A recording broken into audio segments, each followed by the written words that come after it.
জ্ঞান পাপী যারা জ্ঞানকে মানুষের ক্ষতি করার জন্য ইউজ করে ওরাই হচ্ছে জ্ঞান পাপী।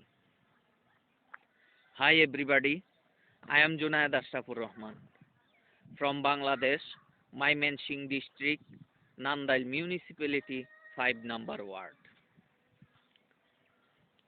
আজকে আমি যে বিষয়টা নিয়ে আলোচনা করব সেটা হচ্ছে জ্ঞান পাপী।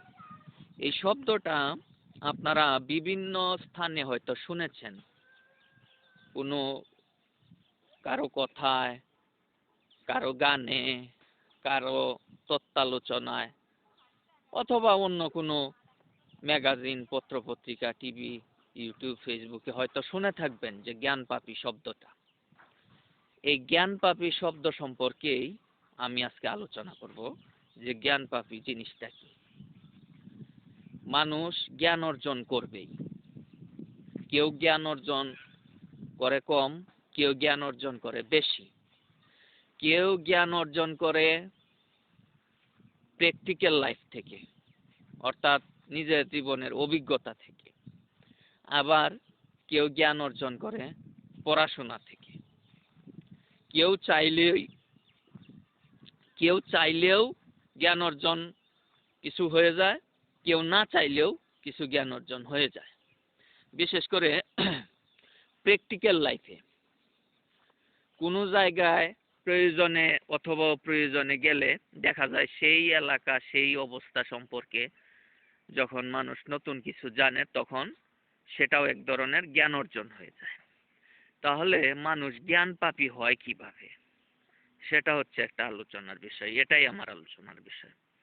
মূলত কোনো ব্যক্তি যখন জ্ঞান অর্জন করে, সেই জ্ঞানটা সে ভালোর জন্যও ইউজ করতে পারে, অর্থাৎ ব্যবহার করতে পারে, আবার সেটা ক্ষতির জন্যও ইউজ করতে পারে।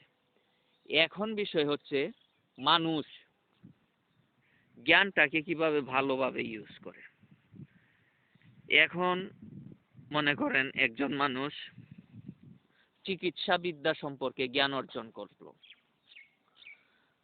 এখন সেই ব্যক্তি চিকিৎসা বিদ্যা অর্থাৎ ডাক্তারি বিদ্যা ইউজ করে, অর্থাৎ প্রয়োগ করে সে মানুষের ভালো করতে পারে। আবার এই ডাক্তারি বিদ্যাটা প্রয়োগ করে সে মানুষের খারাপও করতে পারে। কিভাবে করতে পারে সেটা আরেকটা আলোচনার বিষয়, তবে অনেকেই বুঝতে পারছেন। আচ্ছা, আমি একটু হাইন্স দিয়ে একটু বুঝতে পারবেন। ধরা যাক একজন রুগীর সাধারণ একটা সমস্যা হলো, সেটা হচ্ছে কি গ্যাস্ট্রিকের সমস্যা, অ্যাসিডিটির সমস্যা। এটা তেমন কোনো বড় সমস্যা না। এখনের যুগে 200-300 টাকার কিছু ফাইল আছে, অথবা 500-1000 টাকার ওষুধ খেলেই কিন্তু অ্যাসিডিটি ভালো হয়ে যায়। এখন কোনো ডাক্তার যদি রুগীকে ভয় দেখায় আপনার আলসার হয়েছে, আপনার ক্যান্সার হয়ে যেতে পারে, বেশি দিন নাই, আপনাকে এই টেস্ট সেই টেস্ট করতে হবে, হ্যান ত্যান করতে হবে, এখন লোকটার 2000 টাকা হলেই লোকটার চিকিৎসা হয়ে যায়। এখন ডাক্তার সাহেব ওই লোকটাকে ভয় দেখিয়ে 2 লাখ টাকার শুধু পরীক্ষাই করালেন। ওই দিক দিয়ে যারা ক্লিনিকে পরীক্ষা করলো তাদের কাছ থেকেও ডাক্তার সাহেব পার্সেন্টেজ নিয়ে নিলেন। এটা হচ্ছে জ্ঞানের অপপ্রয়োগ, অর্থাৎ খারাপ কাজে জ্ঞান প্রয়োগ করা। এরকম ইঞ্জিনিয়ারও পারেন, বড় বড় ডিগ্রিধারীরাও পারেন। এটাই হচ্ছে জ্ঞান পাপ। বুঝতে পারলেন বিষয়টা? অথবা জ্ঞান অর্জন করে মানুষের ক্ষতি করা, বিভিন্নভাবে ক্ষতি করার তো কোনো লিমিট নাই, আনলিমিটেড। হাজারো পন্থায় মানুষের ক্ষতি করা সম্ভব। এখন কোনো ব্যক্তি যদি জ্ঞান অর্জন করে মানুষের এভাবে ক্ষতি করে, তাহলে সেটাই হবে জ্ঞান পাপ। আর এই জ্ঞান পাপ যে করবে সেই হচ্ছে জ্ঞান পাপী। এখন জ্ঞান অর্জন তো একটা বিরাট ব্যাপার। ধর্মীয় জ্ঞান অর্জন, প্র্যাকটিক্যাল লাইফের জ্ঞান অর্জন, এরপরে বিভিন্ন বিষয়ে জ্ঞান অর্জন, প্রাতিষ্ঠানিকভাবে জ্ঞান অর্জন, জ্ঞান অর্জনেরও কোনো লিমিট নাই। হাজারো হাজারো লাখ লাখ পন্থায় মানুষ জ্ঞান অর্জন করছে। এরকম হাজারো হাজারো লাখ লাখ পন্থায় মানুষের ক্ষতি করাও সম্ভব। এগুলোই হচ্ছে জ্ঞানের ভালো প্রয়োগ, জ্ঞানের অপপ্রয়োগ, জ্ঞান পাপ এবং জ্ঞান পাপী, এগুলোই হচ্ছে বিষয়। এখন একটা মানুষ তার নিজের অর্জিত জ্ঞানের মাধ্যমে মানুষের ক্ষতি করে না, কিন্তু লোকটা নামাজ পড়ে না, নিয়মিত নামাজ পড়ে না, বা ধর্মীয় কাজ নিয়মিত করে না, এই লোকটা কিন্তু জ্ঞান পাপী না। এই লোকটা হচ্ছে ধর্মীয় দৃষ্টিকোণ থেকে পাপী। ধরা যাক একটা মানুষ 5 ওয়াক্ত নামাজের মধ্যে 3 ওয়াক্ত নামাজ পড়ে না, 2 ওয়াক্ত নামাজ পড়ে, এই বলে সে জ্ঞান পাপী না। সে হচ্ছে ধর্মীয় ভাবে সে পাপ করলো, আর সে জ্ঞান পাপী না, কারণ তার জ্ঞানটারে অপপ্রয়োগ করে, খারাপ ভাবে ইউজ করে সে মানুষের ক্ষতি করে নাই। ঠিক আছে? এই জন্য সে জ্ঞান পাপী না। জ্ঞান পাপী হইতো তখন যদি সে জ্ঞানের অপপ্রয়োগ করে মানুষের ক্ষতি করত। সেটাই হচ্ছে একটা বিষয়। এগুলো হচ্ছে জ্ঞান পাপীর বৈশিষ্ট্য। এখন জ্ঞান পাপী অর্থাৎ যে জ্ঞানের অপপ্রয়োগ করে মানুষের ক্ষতি করে, সে কিন্তু সমাজের জন্য বিপজ্জনক। কিন্তু ধর্মীয় ভাবে যে লোক পাপী, অর্থাৎ যে ধর্মকর্ম ঠিক মতো পালন করে না, এটাও কিন্তু এক ধরনের পাপ। এই ধর্মীয় ভাবে পাপী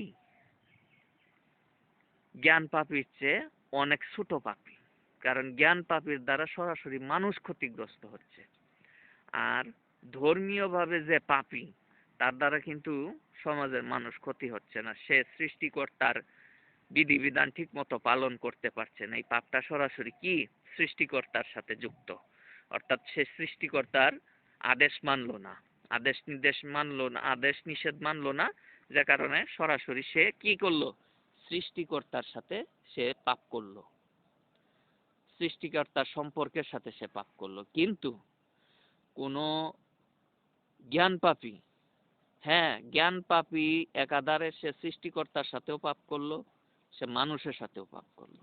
কিরকম জ্ঞান পাপী সৃষ্টিকর্তার সাথে পাপ করলো? কারণ জ্ঞান জিনিসটা তো হচ্ছে কল্যাণের বিষয়, মানুষের উপকারের বিষয়।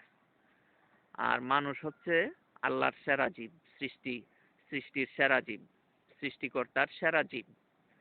সে মানুষের ক্ষতি করার মাধ্যমেও সে সৃষ্টিকর্তার সেরা জীবের ক্ষতি করলো, এবং সে কি করলো, সরাসরি মানুষেরও ক্ষতি করলো। সে কি করলো, জ্ঞান পাপী সরাসরি সৃষ্টিকর্তার সাথেও পাপ করলো, মানুষের সাথেও পাপ করলো।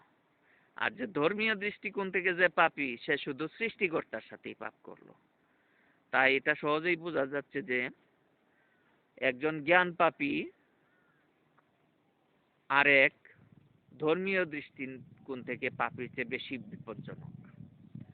তাই আমি সৎ পরামর্শ হিসাবেই বলবো, আদেশ নিষেধ না, যে এটাই যিনিরা জ্ঞান অর্জন করছেন তিনিরা চেষ্টা করবেন মানুষের ক্ষতি কম করার। কারণ আমি বললেই তো আর আপনারা তো আর ক্ষতি ফিরিয়ে দেবেন না, আপনার মতো আপনারাই করবেন, আপনার মতো আপনিই করবেন।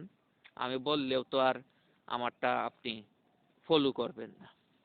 সৎ পরামর্শ হিসেবে এটুকুই বলবো, চেষ্টা করবেন আপনার অর্জিত জ্ঞান মানুষের যাতে কম ক্ষতি করে, এই চেষ্টাটা করবেন। সেটা তো আপনার ব্যক্তিগত ব্যাপার, আমি তো আপনাকে সৎ পরামর্শ হিসাবেই বলছি। এখন আজকের আলোচনার বিষয়টা হচ্ছিল এটাই, যে জ্ঞান পাপী আসলে কি। আসলে জ্ঞান পাপীর বিষয়টা বুঝতে গিয়ে অনেকেই কনফিউজড হয়ে যায়। দেখা যায় যে যে সাধারণ একজন ধর্মীয় দৃষ্টিকোণ থেকে যে পাপী, তাকেও অনেকে বললে বসে তাকে জ্ঞান পাপী। এই ব্যাপারে আর কি আজকে আলোচনাটা করলাম। ইনশাল্লাহ সামনের ভিডিওতে দেখা হবে। ততক্ষণ ভালো থাকবেন, সুস্থ থাকবেন, আমার জন্য দোয়া করবেন। আসসালামু আলাইকুম।